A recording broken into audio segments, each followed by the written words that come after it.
anyway, I'll start with the process and the targets of the project as well as the data available. Then I have two machine learning use cases. The first one focusing on how to find the similar documents, and the second one focusing on the classification. Then I'd like to discuss the human versus machine decision-making process, some of the outcomes, and then the key learnings. Well, I already told you about Nokia, so let's not spend much more time on these. But these are the three domains that we are focusing on. And actually, machine learning goes, of course, across all these three. So we have products that have machine learning integrated into them. We obviously have software that makes use of machine learning. And then services also benefit from using machine learning, for example, for predictive hardware maintenance type of services.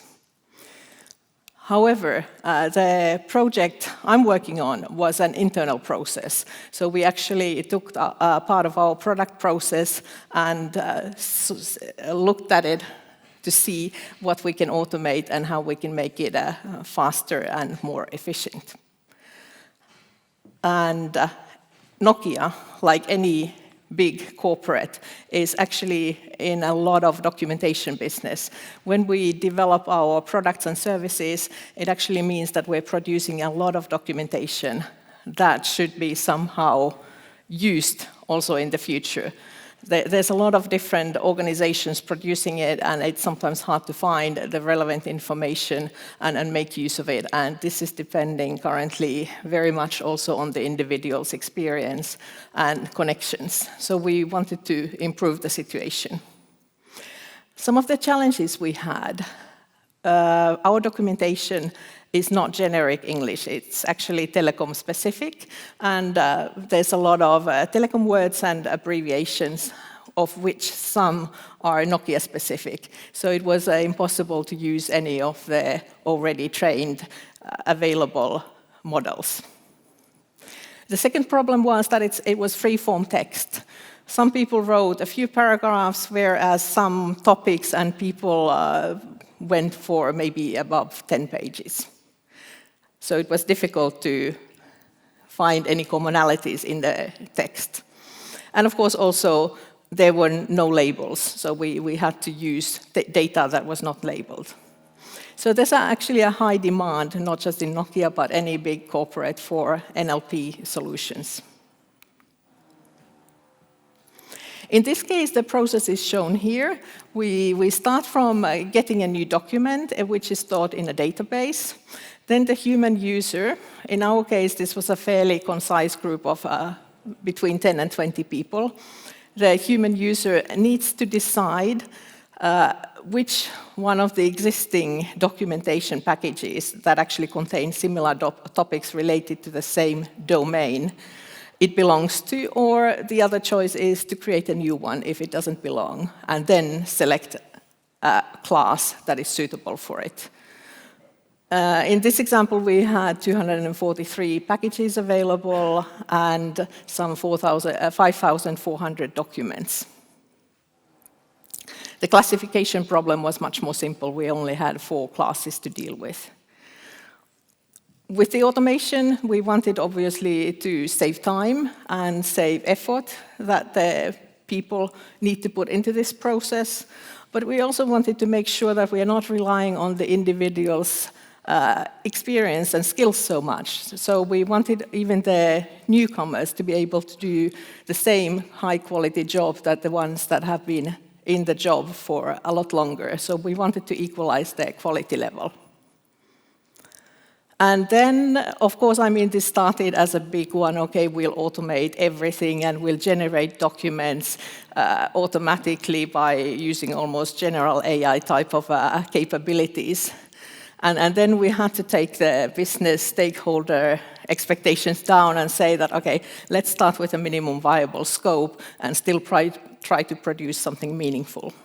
So what I'm talking about is not the big scope where we have millions of savings, but actually a small section of it. The data we had available, so we had 5,400 documents, And not all of these were actually used inside the packages and classes, but we wanted to use all of the 5,400 documents to train our algorithm so that we would have enough vocabulary for the algorithm to improve more. And as I mentioned earlier, free-form text, lots of telecom-specific words and abbreviations.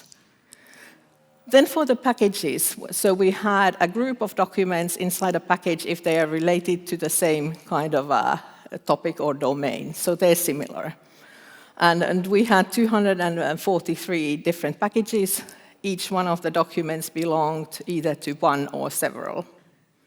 And then every one of the documents also had a class. We only had 4 classes, so that was a simpler problem. So for the first use case, we wanted to find the similar documents, or actually groups of documents.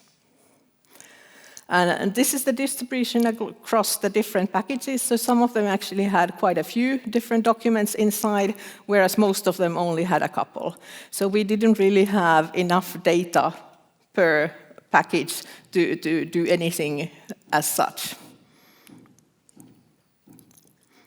So when we get a new document, it's going to the database where we have all the previous documents, and we have all the existing packages, the information stored there as well.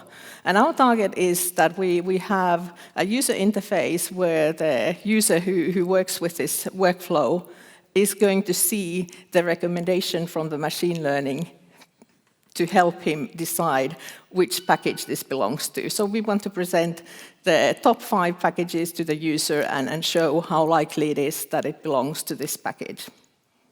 But then we leave it to the human user to decide whether he chooses this one or goes for something else, or actually goes for a new package. Now from the technical side, this looks like this. So we have the 5,400 documents here, and we use those to train our model, because then we have enough vocabulary to make sure that the model knows what we're talking about. Then we do normal text pre-processing, so we remove stop words, turn it into lowercase, etc. After that, we use a doc-to-vector embedding model, and then we have a doc-to-vector model for every single document that we have. After that, we focus on the right-hand side, we focus on the text and packages that only contain the 500 documents that are relevant. And for these ones, we obviously also have for each one the embedding vector, the document ID, as well as the package ID. Then for the prediction part, when we get a new document, we need to do the same trick again. So we need to pre-process it, apply the model that we've trained so that we get the doc-to-vector embedding done, and we have a embedding vector for the new document as well. And then we can compare it to the existing set of 500 vectors. And we can find the most similar vector, but we also find the most similar package that contains the most similar vectors inside the package. And based on that, we choose the one that is most relevant. The difficulty maybe for the production and maintenance of this is that we cannot use the trained model for the new documents before we have trained it with the new document as well, because we need to have the embedding vector for the new document. So we have some triggers for periodic training updates for the document. And this process is not something that we need to run on an hourly basis, so it's enough typically if we train it once a week. The second use case is the simpler one, the classification of a document. We have 4 classes, and this is the distribution of the documents into the classes. So even the smallest class has more than 50 documents. So this is a fairly simple classification problem. But again, we need to do the text pre-processing and look at the entire 4,500 documents, and then use a term frequency inverse document frequency algorithm. We are using frequency inverse because we are interested in the rare words. A document is most likely of the similar class if the rare words are shared or in common. I mean, the common English words. So we're not interested in the common English words. We're rather interested in the very specific technology words that really tell where the document belongs to. So therefore, the frequency inverse.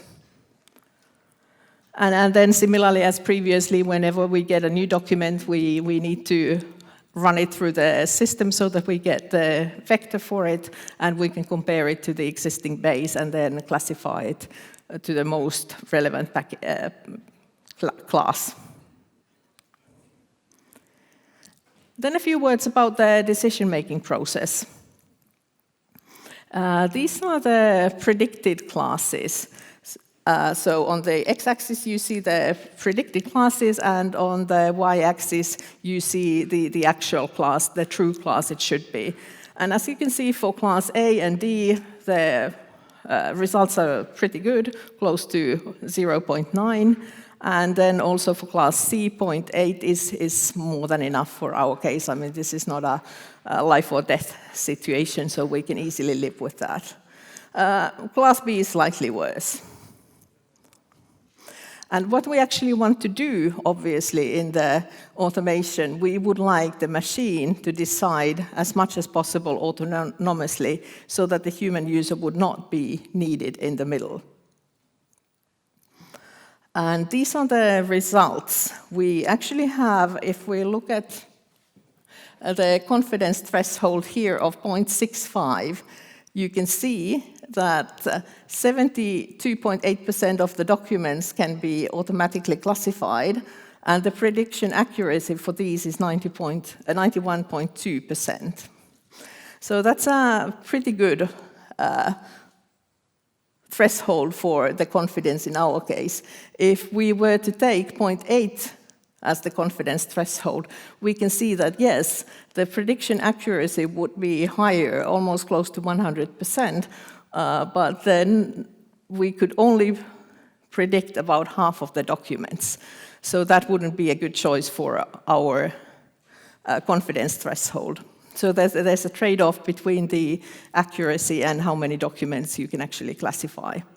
So we've decided that for our case, the 0.65 is the good one. And if you think about the decision-making in a wider perspective, then of course the standard non-critical cases where you have large volumes, they are the obvious targets for allowing full automation being automatically assigned by machine learning. But then we have a lot of the cases where the confidence threshold isn't high enough, or we don't have a high enough volume so that we can reach a high enough confidence level. And then you can use machine learning easily to assist the human decision maker. And this is the case that we actually are using in our process here. And then, of course, I mean, there will always be cases where you don't have the volumes, or these are so critical that you want the human decision maker to make the decision. And unfortunately, at least we find that these new technologies and new cases are the ones where you don't have the volumes. But this is, of course, where you would like to create automation from the beginning, but you just don't have the data to do it. So typically, the old technologies where there's lots of data can be more easily automated, but that's obviously where we would like to put less focus on. So this is a dilemma. So for the validation of the results, the data scientist, of course, needs to know whether the machine learning results are relevant. And we did some user testing for the doctor-vector embedding model, and we let the human score a couple of documents that were really close to each other, one of them being the document we compared to, and the other one 0.9. And you can see here that the similarity by the trained model was 0.97 and 0.92, so relatively close to the human qualitative assessment. So that was good enough in our case, and obviously we went through several documents, not just one. We also then wanted to see if the classification is based on the right terms and phrases. So we looked at the decision criteria the model used, whether the words for classifying into class D were relevant and that the ones pointing not class D were the right ones. Because, I mean, with machine learning, you obviously always get a result, but the data scientist should check whether it's correct or not. In our case, the human users are probably not so interested in the background because, I mean, if they see that, yeah, that makes sense, it's enough to convince them. And this is not so critical, so we don't need to explain it when we're running the model and the process. But it's still something you need to validate before you start using it.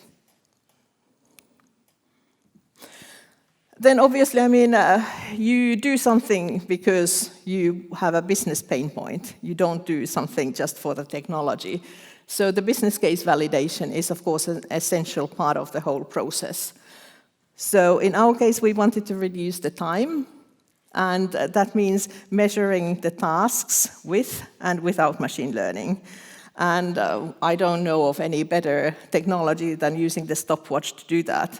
If somebody has a better way of tracking it, then please let me know.